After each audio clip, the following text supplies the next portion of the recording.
चुनाव से पहले भी दिल्ली के चुने हुए मुख्यमंत्री के ऊपर कई बार हमले हुए और उन हमलों के बाद हर बार भाजपा की तरफ से ये कहा गया कि जनता बहुत नाराज है इसलिए ये हमले हो रहे हैं। तब तक तो नेताओं के ऊपर हमले की बात हम लोग सुन रहे थे। आज दिल्ली के अंदर ऐसा अराजकता का माहौल भारतीय जनता पार्टी के शीर्ष नेतृत्व ने बना रखा है। एक चुना हुआ मुख्यमंत्री अपने ही घर में लगभग हाउस अरेस्ट है और दिल्ली के उप मुख्यमंत्री जब अपने घर में मौजूद नहीं थे तो भारतीय जनता पार्टी के कार्यकर्ता या ये कहा जाए भारतीय जनता पार्टी के गुंडे उप मुख्यमंत्री की गैर हाजिरी में, जब उनके घर में सिर्फ महिलाएं थी, उनके घर पे उन्होंने हमला किया अभी से थोड़ी सी देर पहले। और सबसे गंभीर बात यह है, केंद्रीय गृह मंत्री अमित शाह, जिनका खुद का ट्रैक रिकॉर्ड बहुत आलीशान है, वो पूरी की पूरी उनकी जो पुलिस है जो सीधा सीधा उनके पास आती है, अमित शाह जी अपनी पुलिस के जरिए दिल्ली के चुने हुए मुख्यमंत्री और उप मुख्यमंत्री के परिवार वालों की भी हत्या कराने के लिए तैयार दिख रहे हैं। जिस तरीके का हमला आज उप मुख्यमंत्री के घर पे हुआ, मुझे लगता है कि इस तरीके के प्रदर्शन कभी किसी के घर पे नहीं किए जाते, दफ्तर पे किए जाते हैं।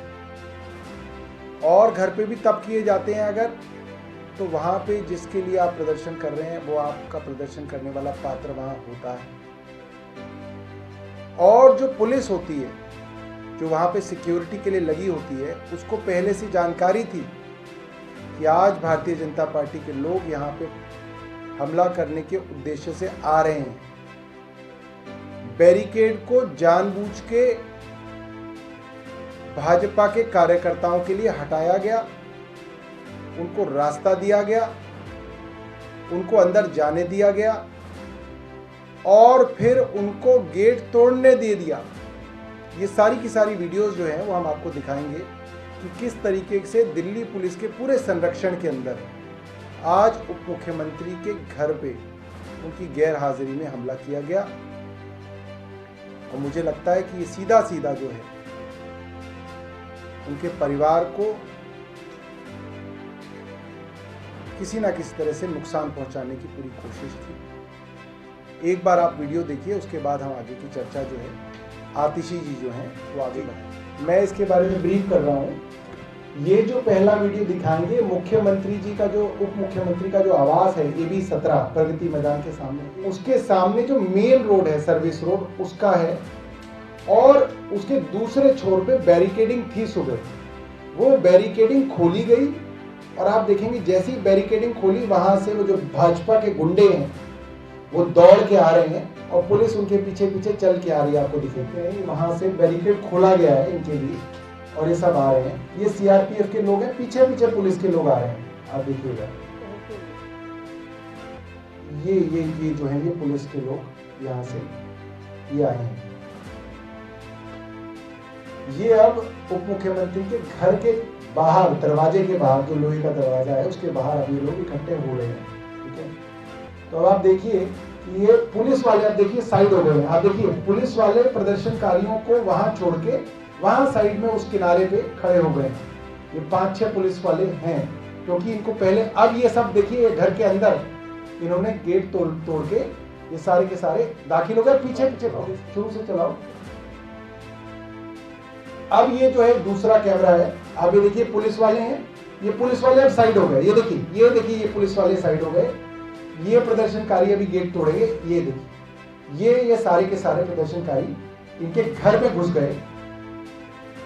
पहले घुसने दिया, फिर पुलिस जो है वो पीछे पीछे गई है और उप मुख्यमंत्री के घर के स्टाफ ने उन लोगों को वहां पे रोका है। आज सुबह जो उप मुख्यमंत्री मनीष सिसोदिया जी के घर पर AB 17 मथुरा रोड प्रगति मैदान के सामने जो है, जो घटना घटी है, मुझे नहीं लगता कि दिल्ली के राजनीतिक इतिहास में ऐसी घटना घटी होगी जहां पर पुलिस का प्रयोग करते हुए, पुलिस की सांठ-गांठ के साथ, उनके पूरे प्रोटेक्शन में भारतीय जनता पार्टी के गुंडों ने सिटिंग डिप्टी चीफ मिनिस्टर के घर पर, उनके परिवार वालों पर हमला किया है। एक ऐसे समय पर जब उप मुख्यमंत्री का शेड्यूल उन्हें सचिवालय में दिखा रहा है, उस समय पर भारतीय जनता पार्टी के गुंडे भेजे जाते हैं। उस समय पर दिल्ली पुलिस को इंस्ट्रक्शन दिया जाता है कि बैरिकेड हटा दिए जाएं। उस समय पर दिल्ली पुलिस को इंस्ट्रक्शन दिया जाता है कि इन गुंडों को घर के अंदर घुसने दिया जाए। कौन है जो भारतीय जनता पार्टी के गुंडों को इंस्ट्रक्शन देता है और दिल्ली पुलिस को भी इंस्ट्रक्शन देता है? एक ही व्यक्ति हैं और वो हैं इस देश के गृह मंत्री अमित शाह, जिन्होंने भारतीय जनता पार्टी के गुंडे भेजे, जिन्होंने अपनी पुलिस को उन गुंडों के प्रोटेक्शन के लिए भेजा कि उप मुख्यमंत्री मनीष सिसोदिया जी के परिवार पर हमला किया जाए। क्या अमित शाह जी उप मुख्यमंत्री जी के परिवार को मरवाना चाह रहे हैं, जो उन्होंने इतनी तादाद में वहां पे गुंडों को भेजा?